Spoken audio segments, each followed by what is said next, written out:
esta parte, mas Deus tem nos abençoado em nosso trabalho, diante das nossas dificuldades. Vamos estar em oração nesse sentido. Hoje nós vamos fazer uma meditação, pedir para que os irmãos abram as suas Bíblias em Êxodo 32. Êxodo 32.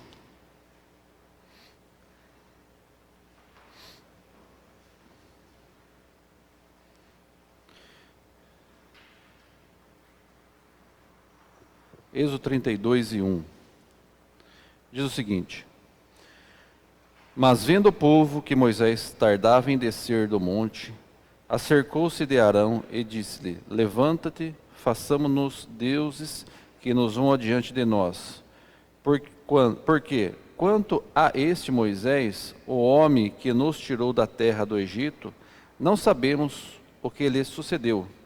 E Arão disse-lhes: Arrancai os pendentes de ouro que estão nas vossas orelhas das vossas mulheres, e de vossos filhos e de vossas filhas, e trazei-mo. Então todo o povo arrancou os pendentes de ouro que estavam nas suas orelhas e o trouxeram a Arão. Ele os tomou das suas mãos e trabalhou o ouro com um buril e fez dele um bezerro de fundição. Então disseram: Este é teu Deus, ó Israel, que te tirou da terra do Egito. E Arão, vendo isto, edificou um altar diante deles e apregoou Arão e disse-lhe: Amanhã será a festa ao Senhor. E no dia seguinte madrugaram e ofereceram holocaustos e trouxeram ofertas pacíficas, e o povo assentou-se a comer e a beber. Depois levantou-se a folgar. Então disse o Senhor a Moisés: Vai, desce, porque o teu povo que fizeste subir do Egito se tem corrompido. E depressa tem se desviado do caminho que eu lhe tinha ordenado. Eles fizeram para si um bezerro de fundição, e perante ele se inclinou, e ofereceram-lhe sacrifícios, e disseram: Este é o teu Deus, ó Israel, que te tirou da terra do Egito. Mas disse o Senhor a Moisés: Tenho visto a esse povo, eis que és povo de dura serviço. Agora, pois, deixa-me para que o meu furor se acenda contra ele e consuma, e eu farei de ti uma grande nação. Moisés, porém, suplicou ao Senhor teu Deus e disse-lhe: Ó Senhor, por que acende o teu furor contra o teu povo, que tiraste da terra do Egito com grande força e com forte mão? Porque hão de falar os egípcios, dizendo: Para o mal os tirou para matá-los nos montes e para destruí-los da face da terra?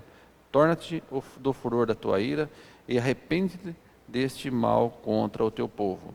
Lembra-te de Abraão, de Isaque e de Israel e de teus servos, os quais por ti mesmos têm jurado. E lhe disseste: Multiplicarei a vossa descendência como as estrelas dos céus, darei à vossa descendência toda a terra de que tenho falado, para que possua por herança eternamente. Então o Senhor arrependeu-se do mal que dissera que havia de fazer com o povo. E virou-se Moisés e desceu do monte com as 2 tábuas do testemunho na mão, tábuas escritas de ambos os lados, de um e de outro lado estavam escritos. E aquela tábua era obras de Deus, também a escritura era a mesma escritura de Deus, esculpida nas tábuas. E ouvindo Josué a voz do povo que jubilava, disse Moisés: Alarido de guerra há no arraial. Porém ele respondeu: Não é alarido dos vitoriosos, nem alarido dos vencidos, mas o alarido dos que cantam, eu ouço. Então essa aqui é a passagem, irmãos, da construção do bezerro de ouro pelo povo de Israel. Vamos fazer uma análise desse povo que estava peregrinando no deserto e as suas dúvidas e as suas fraquezas com relação às coisas do Senhor. Nós vemos que durante esse relato, aqui nesse mesmo capítulo, no verso 28, diz o seguinte: E os filhos de Levi fizeram conforme a palavra de Moisés, e caíram do povo aquele dia uns 3.000 homens. Então, por esse bezerro, esse ápice ou um ponto alto do pecar daquele povo, Deus castigou aquele povo por aquele ato, e naquele dia caíram mais de 3.000 almas.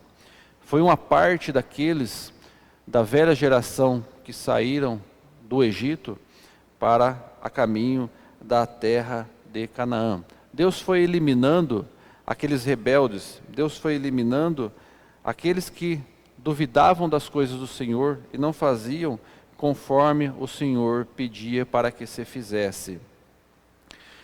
No Egito permaneceram por 430 anos, onde eram duramente sacrificados, onde eles faziam o trabalho de escravidão. Na escravidão não há nome, não há propriedade, não há direito ao seu corpo, à sua vida. Mas você é apenas um número, a qual você é vendido, você é trocado, você é cambiado e você não tem direito algum. E aquele povo tinha conseguido aquela liberdade, Deus deu a liberdade àquele povo para que caminhassem pelo deserto rumo à terra de Canaã por 40 anos. E aquele povo foi pegando os trejeitos daquele povo do Egito. Eles ficaram por 430 anos. Nós vemos que o Egito, ele é conhecido pela sua cultura, pela sua mitologia, pela sua idolatria aos deuses, né? Até hoje se propaga os deuses egípcios, todo aquele ritual de culto aos deuses estranhos. E aquele povo de Israel tinha pegado todo aqueles modos daquele povo. Para nós que conhecemos, né, a história de José, né, tudo começou quando os irmãos de José venderam ele aos mercadores das 12 tribos. José era um das 12 tribos, e os seus irmãos, por inveja, venderam José àqueles mercadores.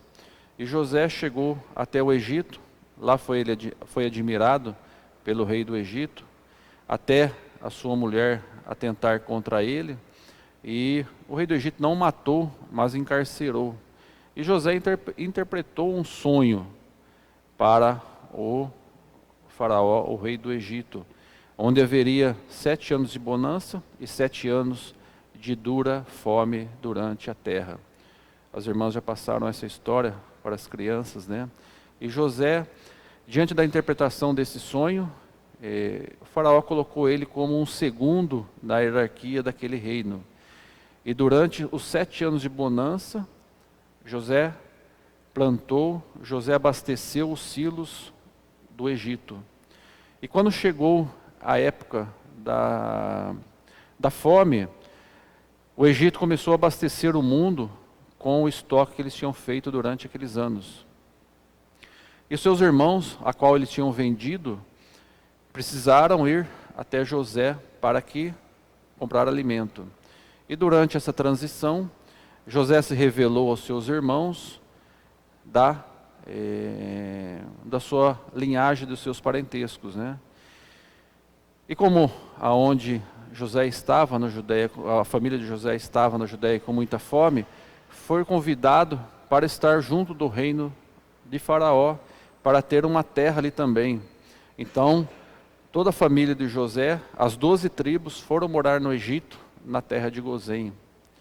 Esse é o princípio do cativo.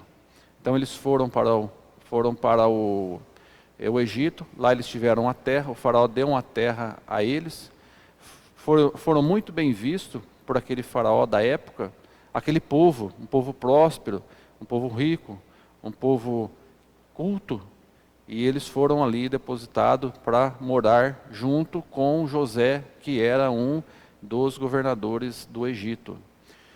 Quando esse atual governador morreu, o segundo que entrou não reconheceu José e sua família como sendo um povo abençoado. Aí começou as perseguições àquele povo judeu no Egito. Nós vemos isso no começo do livro de Êxodo, Êxodo 1, tem todo o relato de quando aquele povo não foi bem visto aos olhos dos egípcios, que era uma grande nação, uma nação próspera, e se houvesse alguma guerra, na visão daquele faraó, eles iriam voltar contra eles. Aí o que esse governador fez? Ele escravizou todo aquele povo. E aquele povo lá permaneceu por 430 anos. Nós temos o relato no livro de Gálatas, também no livro de Êxodo. Até Deus mandar as 10 pragas a Faraó para a libertação daquele povo do Egito. Então aquele povo viu os milagres de Deus na mão de Faraó, através das 10 pragas. Com a morte do seu primogênito da última praga, o povo foi liberto da escravidão, e passaram para o Mar Vermelho, e no Mar Vermelho morreram todos os egípcios, inclusive o Faraó com todo o seu exército. E daí começa a caminhada a qual nós estamos lendo nesse texto. Depois de 1 ano e 1 mês foi feita a contagem deste povo que saiu do Egito. Então nós vemos que esse povo ele permaneceram muito tempo no Egito. Pegaram todos os trejeitos, todos os costumes, todos os ritos do Egito. Pegaram todos aqueles costumes. E quando Deus começou a fazer as pragas, para que fosse liberto do Egito, a passagem pelo Mar Vermelho, todos aqueles milagres de Deus não foram o suficiente para aquele povo ver a grandeza que Deus representa na vida dos seus. Um momento em que Moisés subiu ao monte para pegar as leis, o povo se rebelou contra Deus. Não foi simplesmente se rebelar contra Moisés, aquele homem a qual Deus tinha comissionado para que fizesse aquela caminhada pelo deserto. E nós vemos, irmãos, que nós saímos do Egito. Nós estávamos caminhando no Egito, nós viemos do mundo, poucos nasceram aqui, já dentro de um lar cristão. E nós não esquecemos das nossas coisas do passado, aquilo que nós tínhamos no passado. O passado era de todo ruim? Nós vemos que nem tanto, né? Se não fossem assim, aquele povo não estava fazendo um bezerro para adoração, para intitular aquele bezerro de ouro, que aquele bezerro é quem tinha conduzido aquele povo até onde eles estavam ali no pé do Monte Sinai. E muitas vezes nós temos também o Egito dentro de nós. Nós saímos do Egito, mas o Egito muitas vezes continua conosco. E no momento de dificuldade, muitas vezes nós esquecemos de dar essa reverência ao Senhor daquilo a qual nós temos dado. E nós vemos que eles fizeram um bezerro de ouro. Não foi um bezerro de bronze, não foi um bezerro de prata, mas foi um bezerro de ouro. O que o ouro representa? O ouro representa o metal mais caro que se tem. É através do ouro que você lastreia a riqueza de um país. Quanto maior a sua reserva em ouro, ali é calculado a riqueza de um país. E eles pegaram individualmente cada um daqueles que estavam ali e pegaram do que mais eles tinham de valoroso, que era o ouro que eles tinham. Eles pegaram os brincos das mulheres. Nós vemos que aquele povo, mesmo saindo da escravidão, em caminho pelo deserto, nós vimos que eles eram bem adornados. As mulheres tinham seus pendentes, seus brincos de ouro. Nós vemos que era um povo vaidoso, se arrumavam, mesmo caminhando naquele deserto, 600 mil pessoas que estavam ali, nós vemos no livro de Números, 603 mil pessoas caminhando, fora os estrangeiros, fora as mulheres, fora as crianças. Calcula-se que em torno de 2 milhões de pessoas caminhando pelo deserto naquele momento ali. Aliás, durante os 40 anos, né? E muitas vezes ainda nós temos o nosso ouro que nós deixamos do passado. Muitas vezes nós não dedicamos ao Senhor como nós devemos. Muitas vezes com as nossas posses, nós não nos dedicamos ao Senhor como devemos, né? Com o nosso tempo, o pouco tempo que nós temos, pode ser um ouro que nós estamos dedicando ao nosso Egito e não a Deus. O nosso entusiasmo pela palavra pode ter ficado no mundo.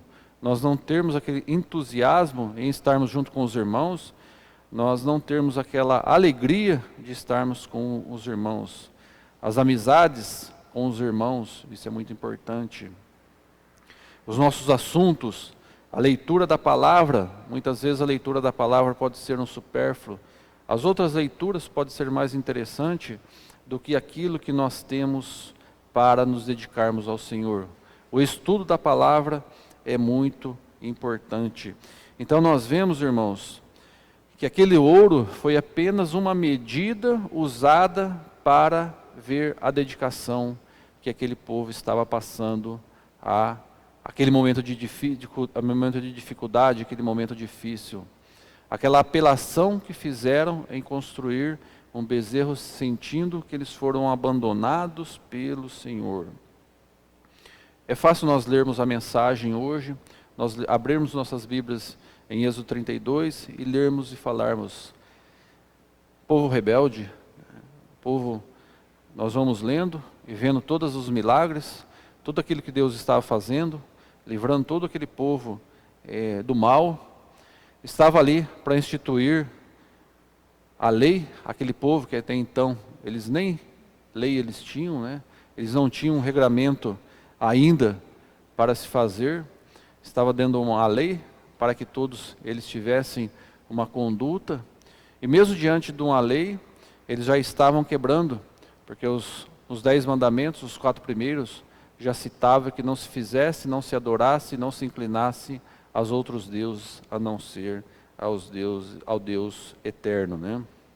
É fácil nós analisarmos isso, né? Mas e nós, em nossa caminhada, nós já fizemos uma análise de nossa vida, o que nós estamos fazendo para o Senhor? Se nós também não estamos construindo, se nós também não estamos fazendo um bezerro de ouro dentro de nós também, né? Diante das dificuldades que nós passamos, diante de tudo aquilo que nós temos que enfrentar em nossa vida, né? Nós estamos sendo submissos à palavra do Senhor, a tudo que Ele deixou. Aquele povo peregrino que estava no deserto, aquele povo que estava peregrinando, né? Em Apocalipse 18, 14 diz o seguinte: e ouvi outra voz que dizia, sai dela, povo meu, para que não seja participante dos seus pecados, e para que não incorra em suas pragas. No Novo Testamento, o apóstolo Paulo diz para que nós tenhamos amor, tolerantes com os peregrinos. Aquele povo era peregrino lá no deserto, aquele povo era peregrino lá no Egito. No começo, com José, eles tinham tudo, depois foram escravizados por 430 anos. Hoje nós estamos também nesse mundo, mas também este mundo não é nosso. Nós somos peregrinos neste mundo. Dificuldades nós vamos enfrentar, nós vamos ter muitas coisas a passar, e nós devemos ter ciência de tudo aquilo que nós temos que fazer para com o Senhor. O mundo hoje nos alicia, o mundo nos quer bem, o mundo nos propicia muitas coisas, assim como aconteceu quando José ainda estava no Egito. Ele interpretou aquele sonho, ele foi engrandecido, mas depois, quando deixaram de ser produtivo, passaram a ser uma ameaça, passaram a ser perseguidos. O mundo também nos trata dessa maneira. O mundo também, ele nos usa quando nós somos úteis para ele. Quando nós estamos fazendo aquilo que o mundo quer, nós somos muito bom. Mas um dia que nós deixamos de servir de ter alguma utilidade, nem tanto de servir, mas de ter alguma utilidade para com o mundo, nós somos perseguidos. Você quer medir o seu grau de perseguição junto com o mundo? É só você falar do Evangelho. É só você começar a pregar e falar das coisas de Deus. Ali você já vai começar a sentir o grau de intolerância, digamos assim, do mundo para com os crentes. Você passa a ser uma ameaça. Até quando você não passa a oferecer o risco das doutrinas das coisas do Senhor, o mundo te tolera. A partir do momento que você começa a expor aquilo que você crê, aquilo que você entende, o mundo já passa a te ver com os olhos diferentes. E assim nós vemos desde Cristo até os dias de hoje, em nossa atualidade. Cristo foi morto, os apóstolos foram todos mortos, com exceção de João, que foi para a reclusão na ilha de Patmos, mas todos os outros apóstolos foram mortos de formas cruéis. E nós vemos isso durante toda a história, e todos aqueles que foram perseguidos pela palavra do Senhor, e até hoje nós temos aqueles que morrem pela palavra do Senhor. O mundo não tolera a palavra do Senhor. E nós temos, diante das nossas dificuldades, nós temos o discernimento, o entendimento daquilo que nós devemos fazer. Não fazermos um bezerro para nos associarmos com o mundo. Deixarmos o Egito e começar a caminhar firmemente nos propósitos do Senhor. Êxodo 32 e 1 diz o seguinte: mas, vendo o povo que Moisés tardava em descer do monte, cercou-se de Arão e disse: levanta-te, faze-nos deuses que vão diante de nós. Porque, quanto a este Moisés, o homem que nos tirou da terra do Egito, não sabemos o que lhe sucedeu. Aqui nós vemos aqui, irmãos, a rebeldia daquele povo, e um povo sem paciência e sem a fé com as coisas do Senhor. Eles disseram o seguinte: levanta-te e faze-nos deuses. Eles estavam indo com aquela cultura dos deuses estranhos. Eles ainda estavam com toda aquela bagagem. Eles não tinham desapegado ainda daquela bagagem. Porque quanto a este Moisés, eles estavam tratando o Moisés como um qualquer. Não estavam tratando com aquela reverência devida a um enviado do Senhor. Moisés não era um qualquer, não era este. Era um homem escolhido por Deus para estar trabalhando com aquele povo. Moisés ali estava liderando em torno de 2 milhões de pessoas. Você, com um grupo pequeno, já tem as suas dificuldades. Imagine você com um povo com 2 milhões de pessoas trabalhando naquele sentido. E chamaram Arão. Arão era irmão de Moisés. Moisés e Míriam eram irmãos de Moisés na carne. Arão era uns 3 anos mais velho que Moisés. E chamaram a ele e pediu para que constituíssem os deuses, né? E intitular esses deuses, dar a ele a honra de ter tirado aquele povo daquele lugar. 2. E Arão disse-lhe: arrancai os pendentes de ouro que estão na orelha das vossas mulheres e de vossos filhos e de vossas filhas e trazei-no. Era o ouro o que tinham de mais importante, era o que tinha de mais prático. E nós vemos, irmãos, que para o pecar tudo é fácil e tudo é muito rápido. Não precisa de muita coisa. É apenas você tirar o seu pendente e colocar no fogo ali para fazer. O povo é prontamente para pecar. Diante da dificuldade, é muito fácil, muito rápido para se pecar. Mas o seu fim é muito árduo. O seu fim vem pelas mãos do Senhor. E o povo assim o fez no 3. E todo o povo arrancou os pendentes que estavam nas orelhas e trouxeram a Arão.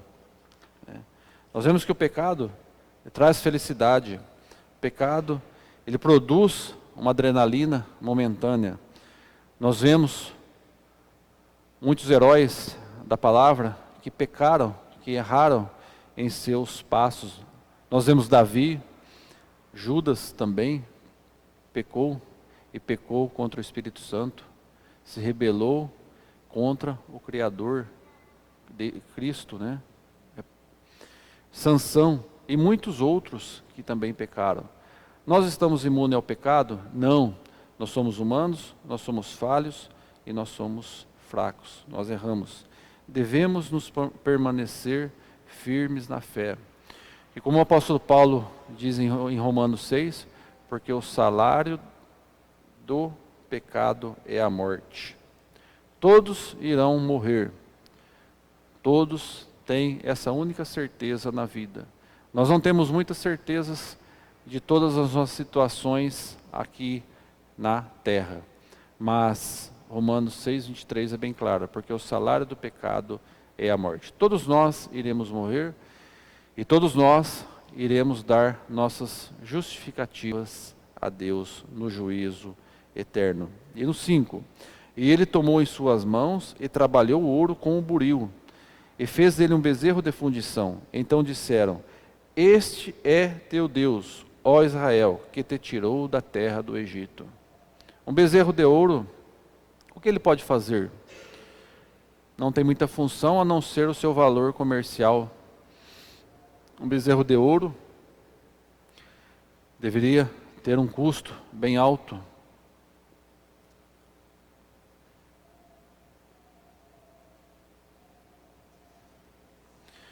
E se fazer um bezerro de ouro no deserto, não deveria ser um trabalho tão simples, mas sim um trabalho dificultoso. Imagine você moldar, você fazer uma forma, ter um buril para se moldar um animal, um molde de um animal. Não foi um trabalho fácil, né?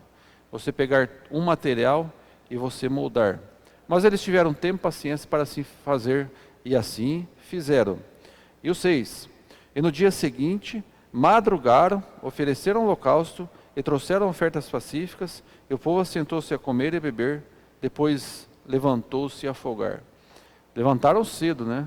À disposição de quem vai se trabalhar numa segunda-feira. Todos acordados, todos animados, lavaram o rosto e foram lá, né? E fizeram holocausto, sacrificaram os animais, pegaram os animais que já tinha-se o rito do sacrifício, e era um rito que simbolizava a Cristo.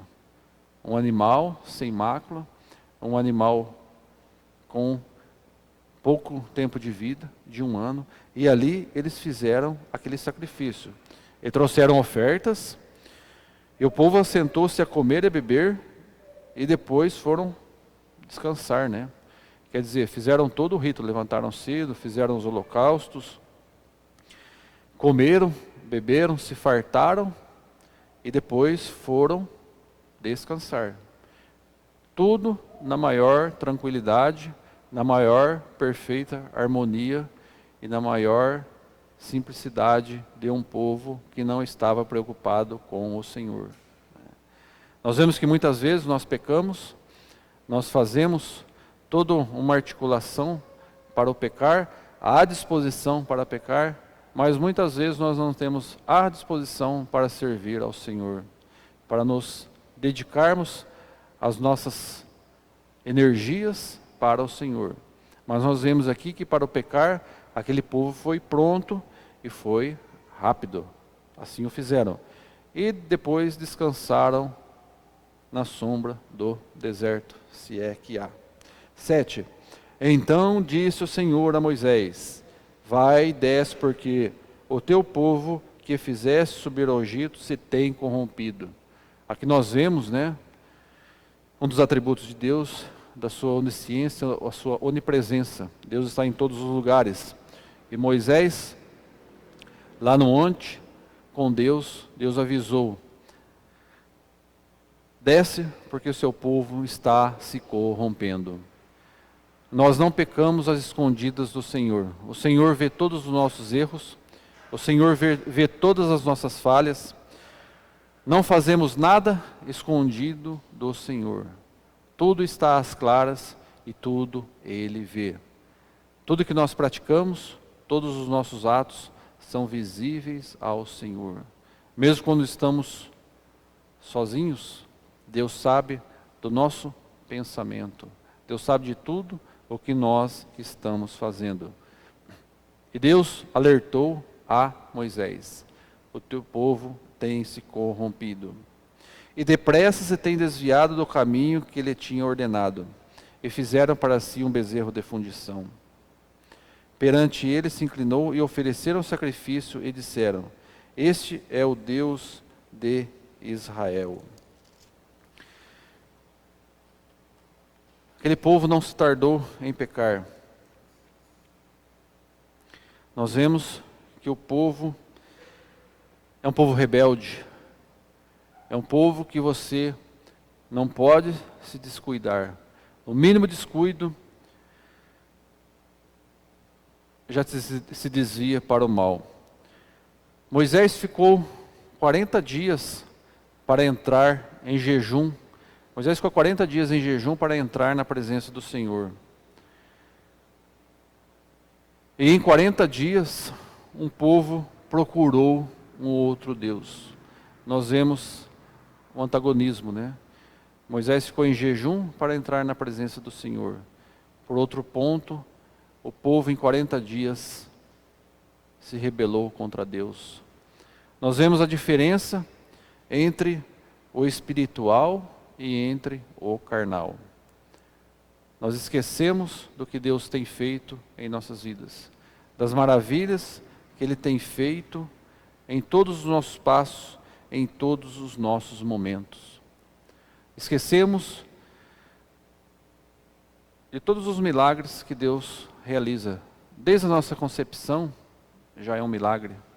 Dos livramentos, dos momentos difíceis, do seu acompanhamento para conosco.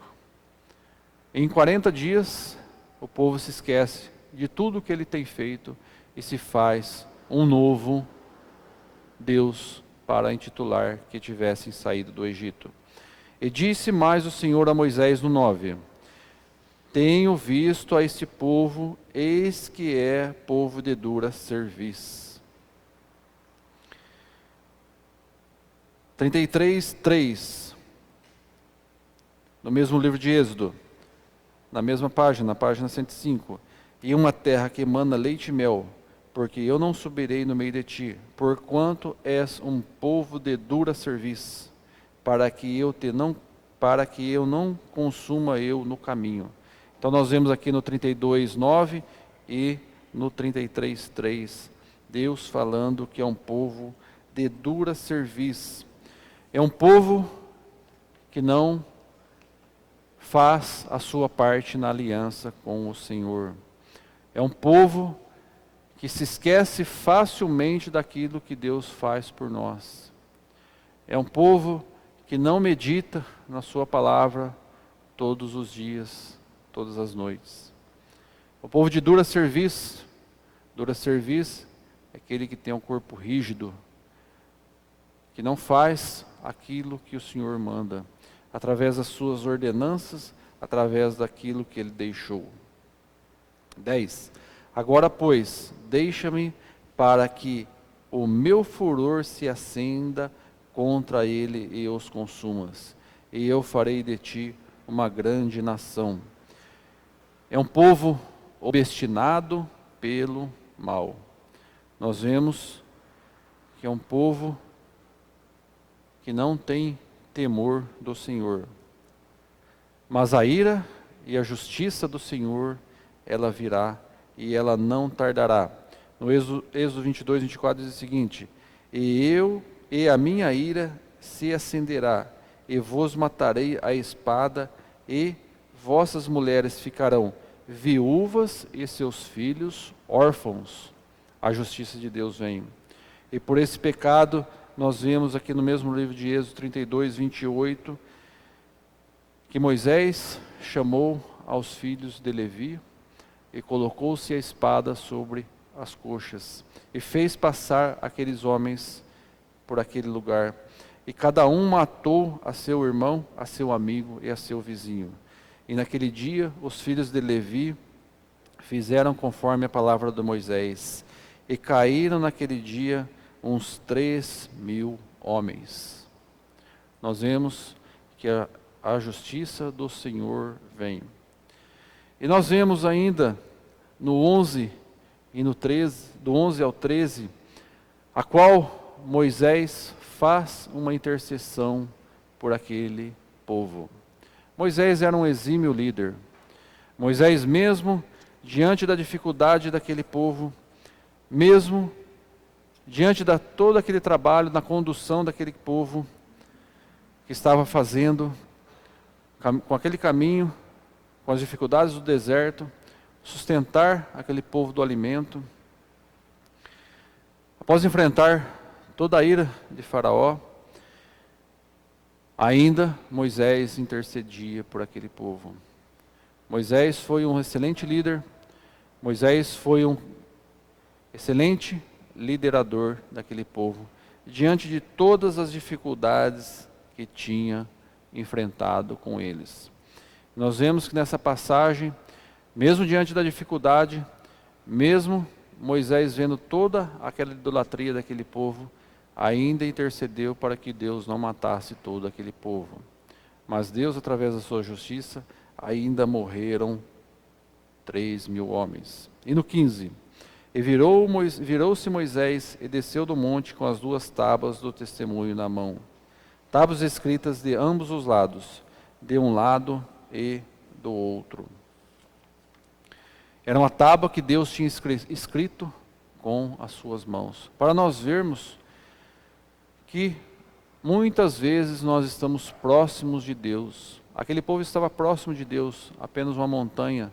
Deus estava escrevendo com a sua própria mão as tábuas da lei. Muitas vezes nós estamos próximos de Deus, mas nós estamos pensando no Egito. Muitas vezes nós estamos próximo de um galardão, mas nós viramos as costas, porque nós estamos ainda pensando no Egito.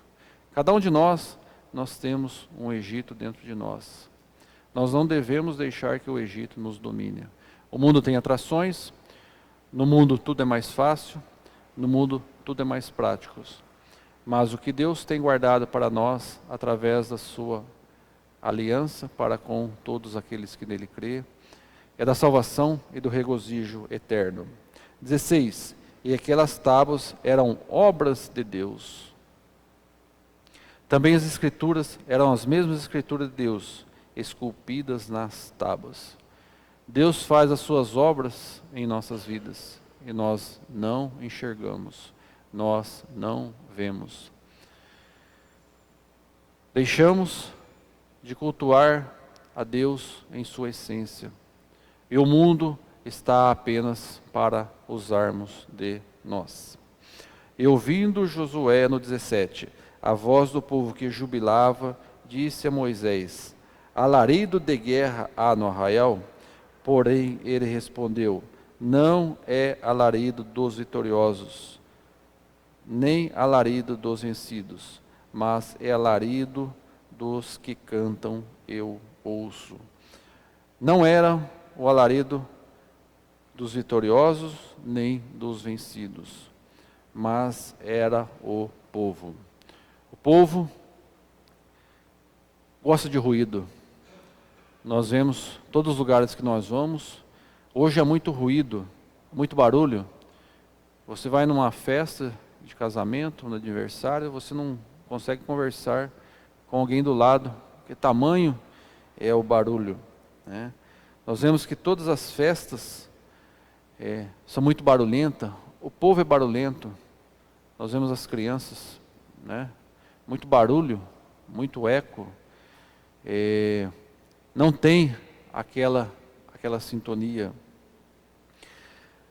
Parece que a carne ela se aflora com os ruídos em excesso, Devemos tomar muito cuidado com os ruídos em excesso. As coisas do Senhor são coisas tranquilas, são coisas calmas. Não são alarido dos vitoriosos, nem dos vencidos. Nós devemos fazer as coisas do Senhor com harmonia, com simplicidade. Não fazermos como este povo fez com aquele bezerro de ouro. Trabalhar para as coisas do Senhor. Muitas vezes o Senhor está próximo de nós e nós não vemos a proximidade dele. Aproveitarmos as oportunidades para estarmos com o Senhor, com todo o nosso vigor, com todas as nossas posses, com todos os nossos entendimentos. Essa aqui foi uma mensagem que serviu, aquele povo para ver que Deus tinha um propósito para com eles. Eles não estavam enxergando aquele propósito. Nós devemos enxergarmos os propósitos que Deus tem em nossa vida.